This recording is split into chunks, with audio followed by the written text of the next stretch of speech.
So let's all get together and welcome the teenage old man, Archie Campbell.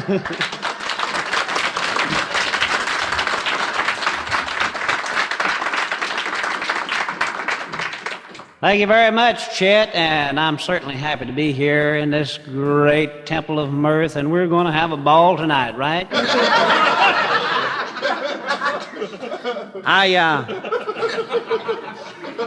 I'm going to tell you some bedtime stories. Of course, you know you can't tell bedtime stories anymore like you used to. Now, when I was a little boy, I enjoyed those tales about the three little bears and Goldilocks and things like that. It was wonderful. But you can't do that anymore. These kids are too smart. They see too many things. I started telling my little boy, he's 9. He'll be 10 in October if you don't get too smart with me. I sat him up on my knee and I started telling him about the three little bears. He said, "Oh, Daddy, don't give me that bear jazz." He said, "In the first place, I don't believe in the three little bears." He said, "I think Goldilocks was a square and Jack ain't never had a beanstalk that long."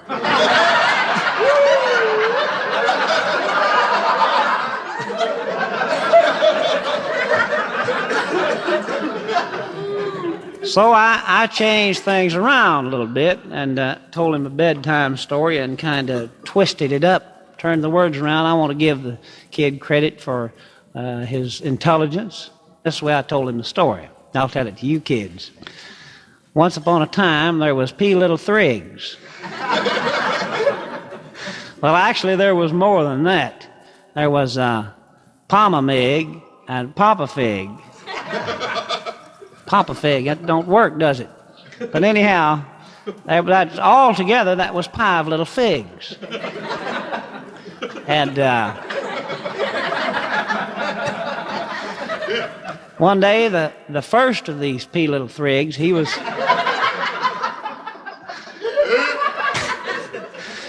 walking down the road and he saw a man riding a wagon. And he said, "Hey, mister," said, "would you sell me that straw to law?" He said, "I want to heal me a bounce. I want to build me a horse trouse." So he got the straw and he built him a horse trouse. And along came the big wad buff. And he said, "Hey, Piddelig, let me in." Piddelig says, "Not by the chair of my henny hen hen."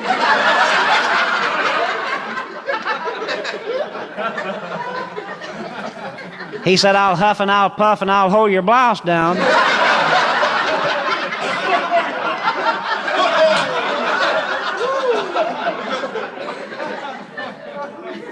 So he huffed and he puffed and he hold his blouse down. And he ate up the Pea Leg. Then the second of the Pea Little Thrigs, he went off down the road and he saw another man riding a wagon. And he said, "Hey, mister," he said, "would you sell me that stove of licks? I want to heal me a bouse. I'm going to build me a hick stouse." So he built him a stouse out of hicks. And along came the big wad buff. And he said, "Hey, Piddelig, let me in." Piddelig says, "Not by the chair of my henny hen hen." He said, "I'll huff and I'll puff and I'll hold your blouse down." So he huffed and he puffed and he hold his blouse down and he ate up the Piddelig. Then the third of the Pea Little Thrigs, he was a little smarter, Teddy. He went off down the road and he saw another man wagon a riding.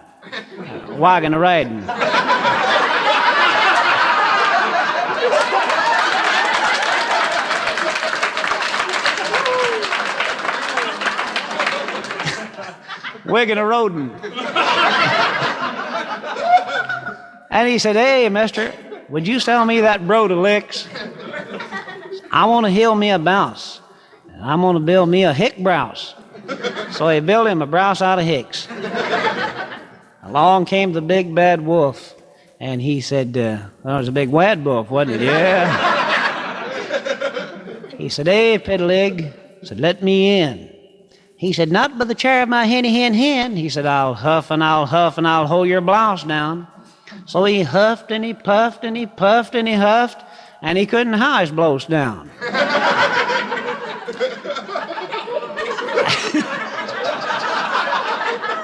You got to be careful.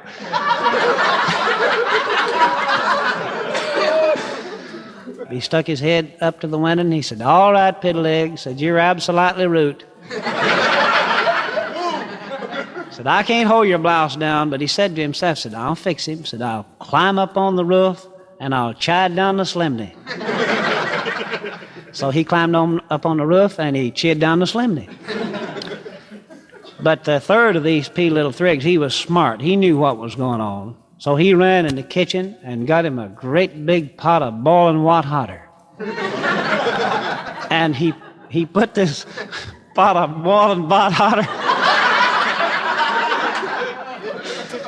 over the fireplace, and the big wad buff hit it. And as soon as he hit that water, he said, ouch. He said, this is extremely painful to a wolf's gluteus maximum.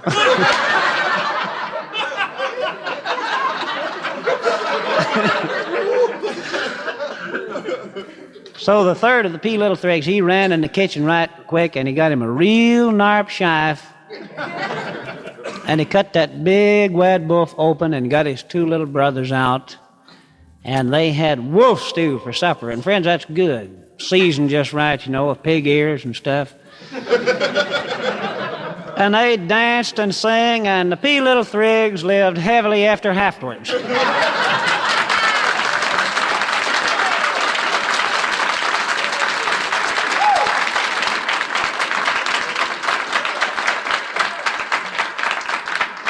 On my way in here, I ran into a guy, and he walked up and asked me my name. He said, is your name Archie Campbell? I said, well, it certainly is. Naturally, I know that much.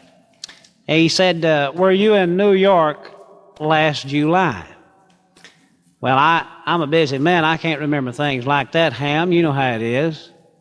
So I just told him, I said, I got this little book here that I carry in my pocket. And anytime anybody asks me a question, I just refer to the book. I've got everything in alphabetical order. Everything's categorized. There's a good word. Yeah. And I just refer to this book. I've got people in here that I've met, places I've been, things I've done. Everything's in alphabetical order. And he says, well, is your name Archie Campbell? I said, yes. He said, were you in New York last July? And I said, well, that comes under P for places. So I got it right here. I certainly was. I was in New York last July.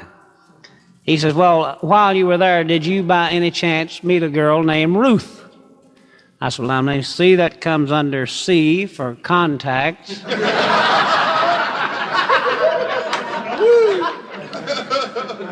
Yep, got it right there. Sure did. Met a girl named Ruth.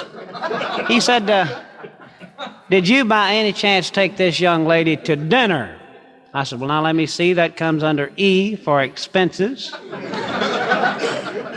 Sure have. I got it right here. I took Ruth to dinner. He says, well, now after dinner, did you take Ruth home? I said, now let me see. That comes under P again for promotions.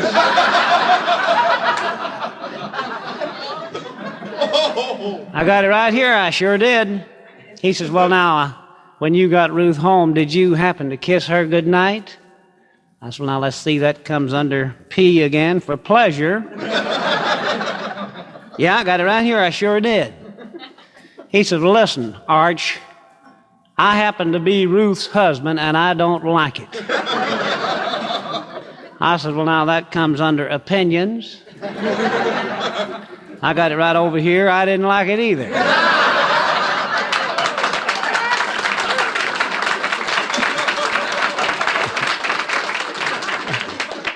I was walking in here tonight. When I came into the studio, I saw this guy down on his hands and knees, and he had his ear to the ground. Well, when I got a little closer, I saw it was an old friend of mine, a fellow by the name of Thurston Springer. And he's in the radio business and so forth. You know, once in a while, they kind of go off. And I thought, well, he's lost his marbles, and when they act that way, the best thing in the world to do is humor them. So I got down on my hands and knees, and I put my ear to the ground.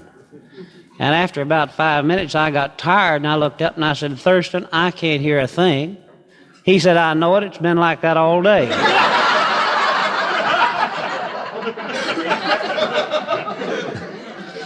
This drunk was, he was under the influence. Yeah, he was drunk. He was standing on a corner, and there was a little puddle of water down under him, and he saw the reflection of the moon.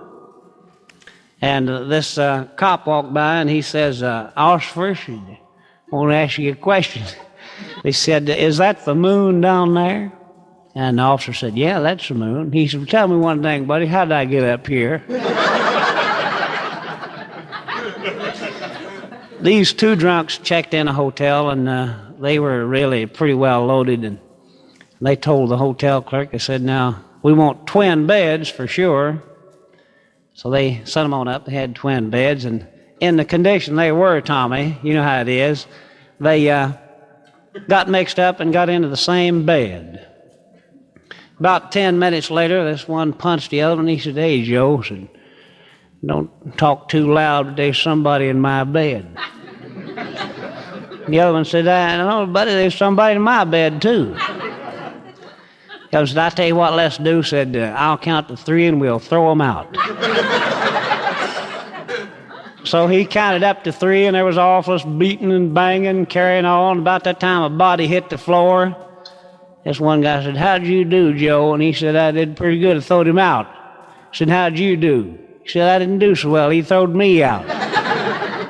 He said, that's all right, buddy. You come up here and sleep with me.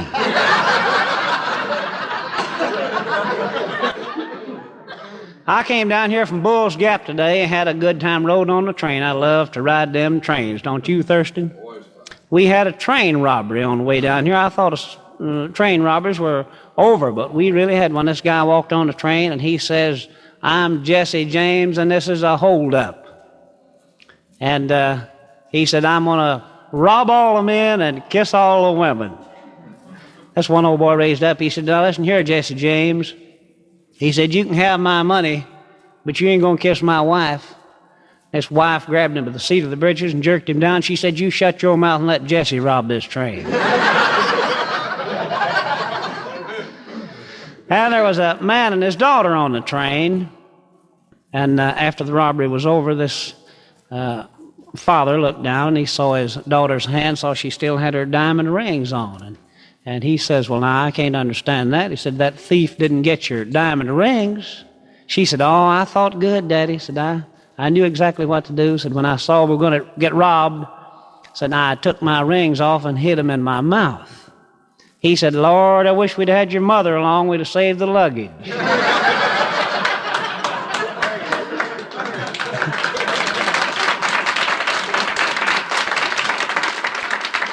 And there was a newly married couple on the train. I noticed them. I know they were just fresh married because he was still nice to her and everything. And he was making love to his new wife, and it got right sickening. Feller, he was a Jew by the name of Red O'Donnell. And he was making love to his new wife, and he put his arm around her and put his hand up on her forehead, and he said, whose itsy bitsy forehead is that? She said, that's yours, Red. He said, whose itsy bitsy nose is that? She said, that's yours, Red. He said, whose itsy little old big mouth is that? And she said, that's yours, Red. He said, whose itsy bitsy chin is that? She said, that's yours, Red. There was an old codger sitting across from him. He couldn't stand it any longer. He said, buddy, when you get to that umbrella, that's mine.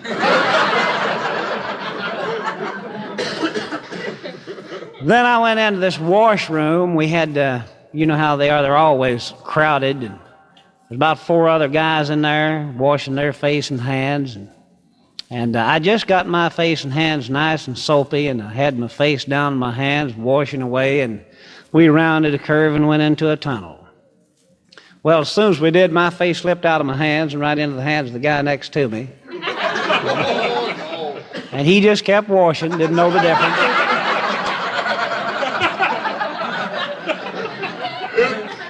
I reached over and punched him. I said, "Excuse me, buddy, but that's my face you're washing." He says, "Well, that's funny. Somebody must have mine then." The fellow next to him says, "Well, I guess I got your face, because the face I'm washing's been talking and I ain't said a word for 5 minutes."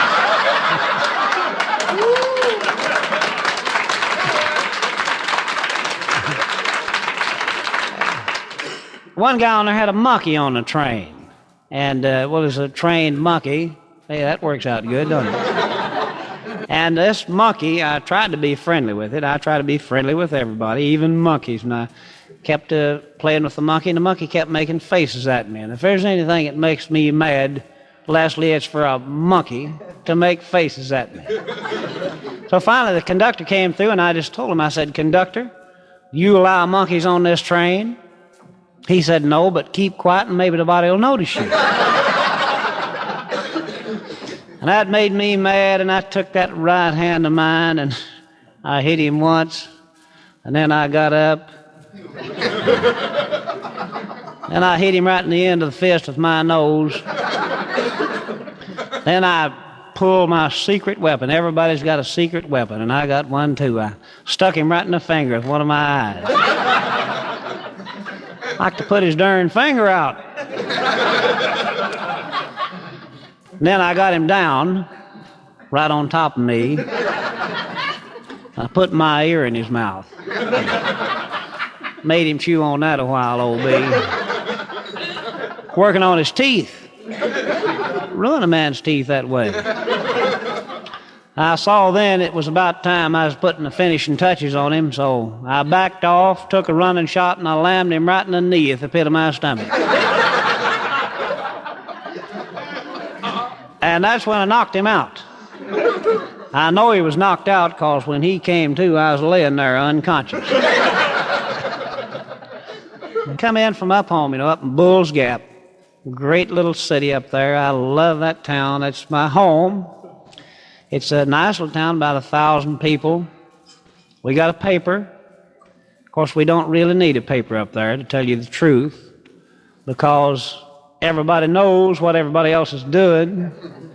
The only reason we take the paper is just to see who got caught at it.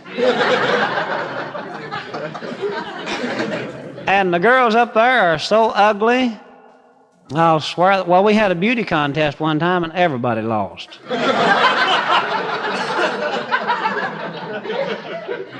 In the summer, we go swimming. We got the finest swimming hole up there, old B, that you ever saw in your life. It's deep. It'll come up way up to your, it's according to how tall you are. About 3 years ago or something like that, this bunch of fellers up on the side of the mountain there was making moonshine right above. Thank you.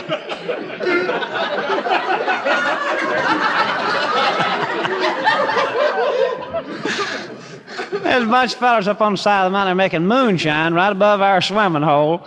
The revenuers came in and busted that thing up. I never saw as many happy birds on the side of a mountain in my life.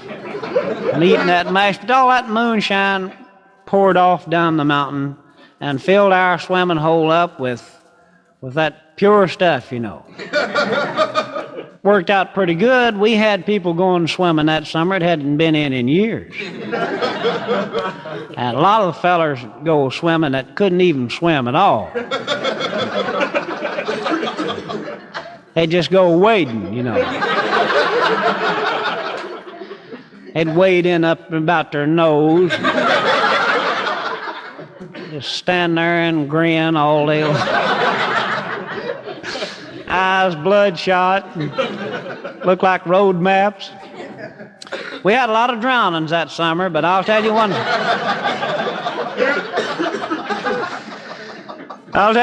thing, when they came up the third time, they had a smile on their face. But one of these days, I'm going back to Bull's Gap and do something for them wonderful people, because they need help up there. I may even run for office. And when I am elected mayor of Bull's Gap, I'm going to do something for the farmer. Buddy, I don't recognize your face, but your breath's familiar. I'm going back and run for mayor, and when I am elected, I'm going to do something for the farmer. I'll tell you, the corn crops up there are terrible. They don't get over 3 or 4 gallons to the acre. And when I'm elected, I'm going to do something about the corn crop. What about the hay? The hay. Buddy, I'm going to come back here in a minute and knock you conscious. Another thing, when I am elected mayor of Bull's Gap, I'm going to do something about the wheat crop. What about the hay? Buddy, I'm talking about food for human beings. We'll get around to you jackasses later.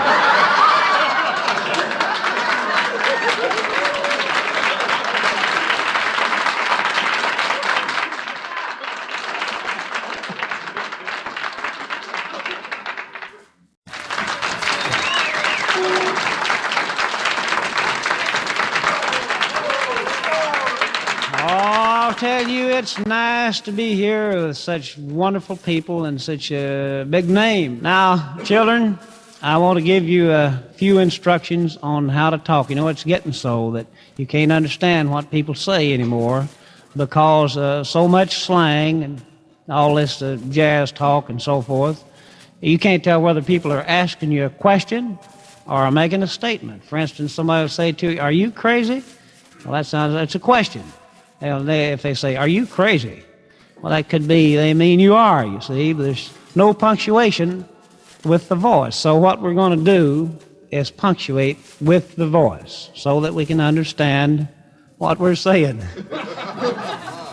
I'll show you how to do this here tonight, and you folks can all learn it. Now, the period is made like this. Anytime you say something, you put a on the end of it. Now, for example, say you go to work tomorrow morning and the boss calls you in the office and chews you out about something. As you leave the office, you turn around and say, "I'll see you later, boss."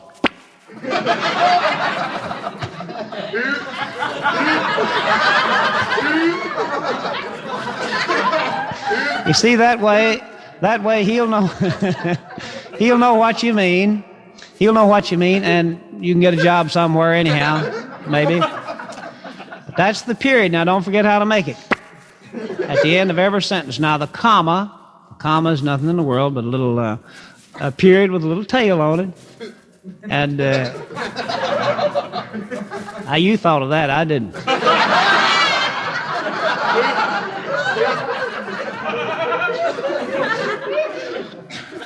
Now, here's the way you make the comma. Then we have the semicolon, which is a combination of the period and the comma. Here's the way you make the semicolon. Then we have the colon, which is nothing in the world but 2 periods, one on top of the other one, or one on the bottom of the other one. Makes no difference. You can do it either way because either one's all right. Here is the way you make the colon. Left-handed upside down. That's the colon. Then we have the dash. You know, the dash is nothing in the world but a little straight mark. But here's the way you make it with your voice. If you want to make that backwards, you do it like this. That's the dash. And then we have the question mark. You know, the question mark circles around a half circle, comes straight down, got a period on the bottom. Here's the way you make the question mark.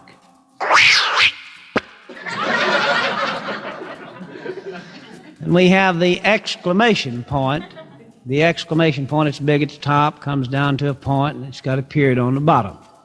Now, here's the way you make the exclamation point.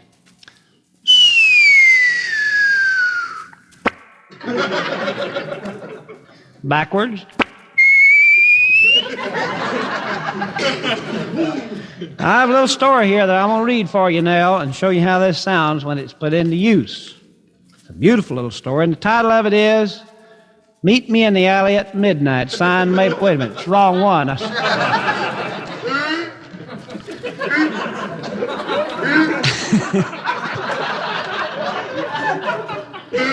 I'm going to read this and show you how it sounds when it's put into use.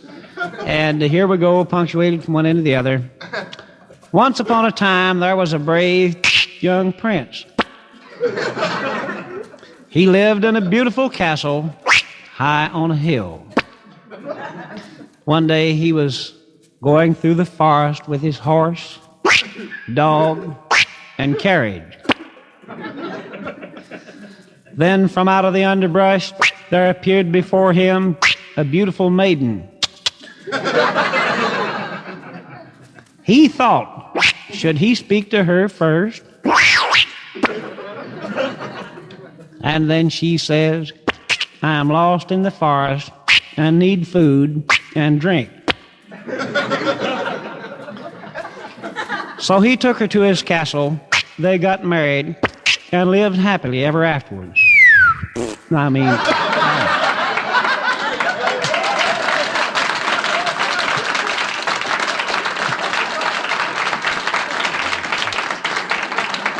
Thank you, friends, very much. Appreciate that outburst of enthusiasm. And I'd like to say that what this country needs is institution, constitution, and prosperity.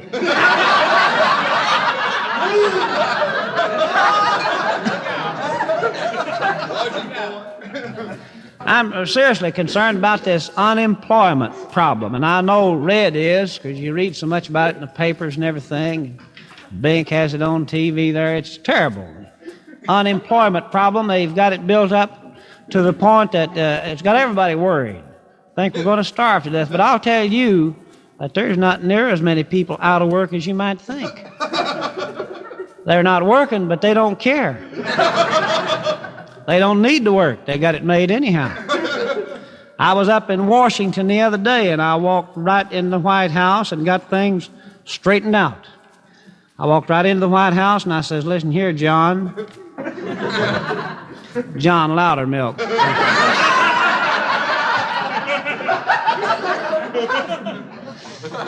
He's the janitor up there. But we had it all figured out, and I can explain to you in 1 minute just what the problem is. Now, there's 180 million people approximately in this United States. We've got it figured at the present time, not counting those that happened over the weekend. But of that 180 million people, 72 of those are 60 years of age or over. So you can't expect them to work. Most of them are in Florida. And they're having a ball. You can't blame them. Well, now 72 from 180 leaves 108 million people to do all the work. Now 64 million of those are under 21 years of age. Well, now they don't work. They're either going to school or they're draft age, and they barely have enough money to buy comedy albums. Well, now 64 from 108 leaves 44 million people to do all the work. Now 21 million of these people are employed by the government. But you don't expect them to work. They just barely have time to get in an afternoon to touch football. Now 21 from 44 leaves 23 million people to do all the work. And there's 10 million in the armed forces. Well, it takes all their time hiding from the officers. That leaves 13 million to do all the work. Now there's 12,800,000 that are in state, county, and city offices. And they can't do any work. It takes all their time figuring out a tax to keep us broke. That leaves 200,000 people to do all the work. Well, now there's 126,000 in hospitals, laying there flat on their back, all tied up with Pal Petey the Punk.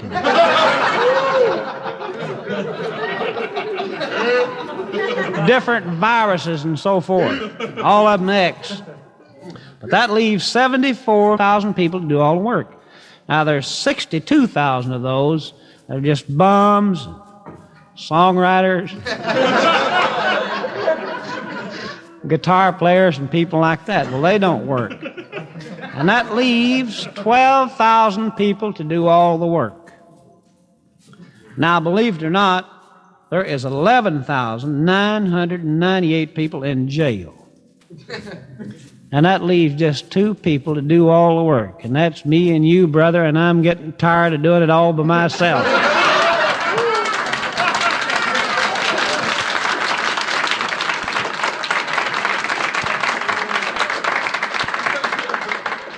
I went down here to a department store the other day, and I'd been getting some presents and so forth from my many thousands of fans. And, all right, Johnny. And I wanted to exchange some of them, so I went up this window and I asked the girl there, I said, is this the exchange department? She said, yes, it is. I said, well, do you exchange anything? And she said, brother, we exchange anything. So I thought I'd just run a little test on her. And she was so sure that she could exchange anything. And I said, well, I got a wife that's 40. Could you exchange her for two 20s? She said, yeah, we could do that all right, but I can tell by looking at you that you're not wired for 220.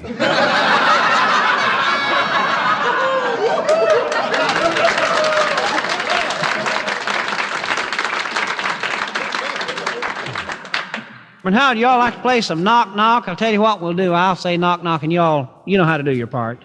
Or do you? No. Oh, we'll find out. Knock knock. Who's there? Eater. Eater. Eater bunny. Knock knock. Come in. Early. Early eater bunny. Knock knock. Nutter. Nutter early eater bunny. Knock knock. Old lady. Got a whole house full of yodelers here. You know why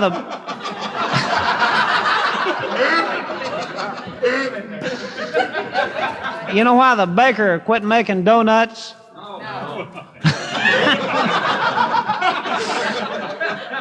He got tired of the whole business. You know what the donut said to the birthday cake? Y'all say, no, what did the donut say to the birthday cake? It said, if I had all your dough, I wouldn't be hanging around this hole. I want to tell you about two boys that I knew up in Bull's Gap. They knew each other so well that anytime they met each other on the street, one of them would ask the other one a question, and before it was finished, he'd know what the answer was, so he'd just go ahead and answer it.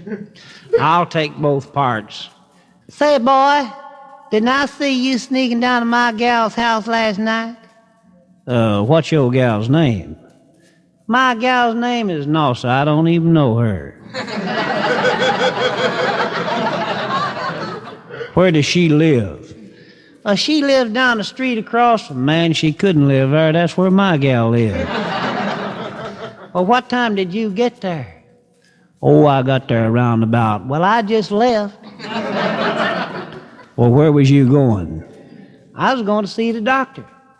That's just the trouble with you. Here lately you look like you was all, that's just the way I feel, too. Well, what doctor did you go see? I went to see old Doc. Man, he ain't no good. What you ought to done is gone on down the street to see old Doc. No, man, he's a horse doctor. Ain't no use you wasting your money on doctors anyhow.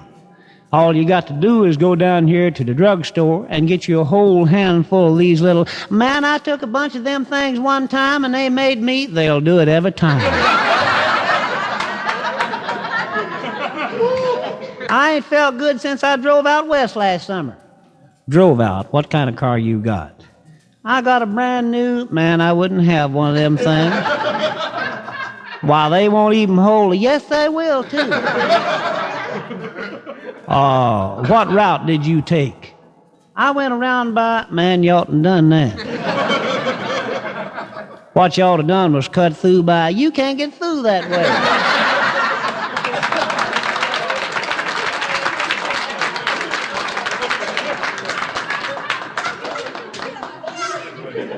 I don't know where I mentioned this earlier or not, but I'm certainly glad to see so many beautiful women here tonight. Boy, they really are pretty.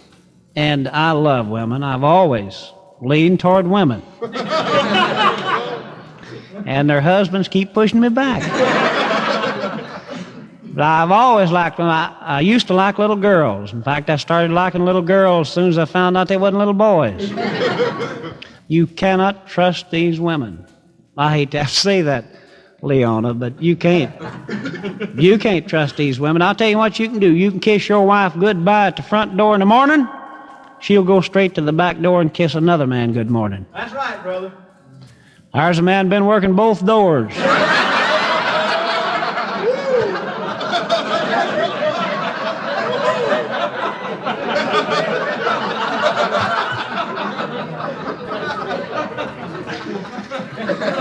But now, speaking of women, you take my wife, anybody. Any reasonable offer will not be turned down. There's the War Department in bloomers. She's a mighty fine woman, though. I told her the other day, sitting there in the living room, me and her just jawing and carrying on, and I said, honey, get something on the radio. And she took it out and pawned it. And I get aggravated. I told her the other day, I said, we can do without women. We don't even need women. She said, well, you certainly do. And I said, no, we can do without them altogether. She said, well, now, who would do your cooking if it wasn't for women? I said, well, I'd go eat in a restaurant. She said, well, if it wasn't for women, who'd do your washing and ironing? I said, send it to the laundry. She said, all right, Smarty, I got you now. If it wasn't for women, who'd sew the buttons on your breeches? I said, if it wasn't for you women, we wouldn't have to wear no breeches.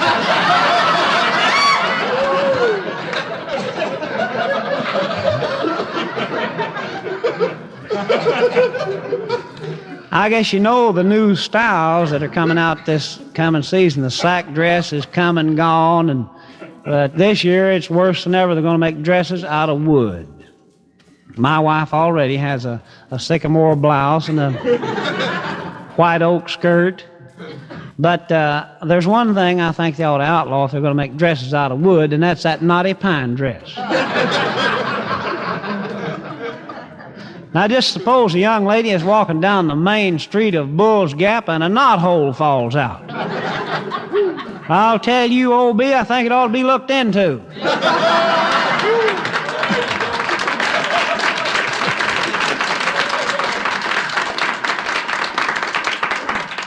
I was down in Nashville the other night. I went to one of these real fancy parties, and they had all the girls were really dressed up, and I walked up and introduced myself to one of these girls, and I told her, I said, that's a beautiful dress you almost have on.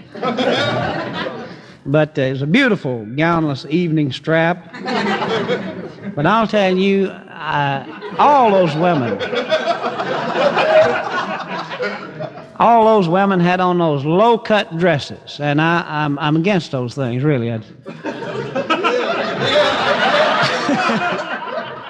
No, I'll tell you seriously, I look down on those things.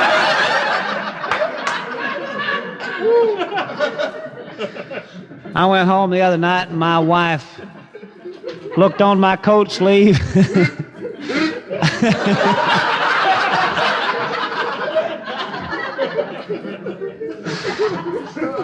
I went home the other night, and I looked on my coat sleeve, and there was a red hair on it. My wife started bawling and squalling and going on. And I said, what's wrong? She said, you've been going out with redheads. Then the next night I came home, she found a blonde hair on my coat. She started bawling again. She said, now you're going out with blondes. So the next night I was a little careful. I was tired of getting caught. So,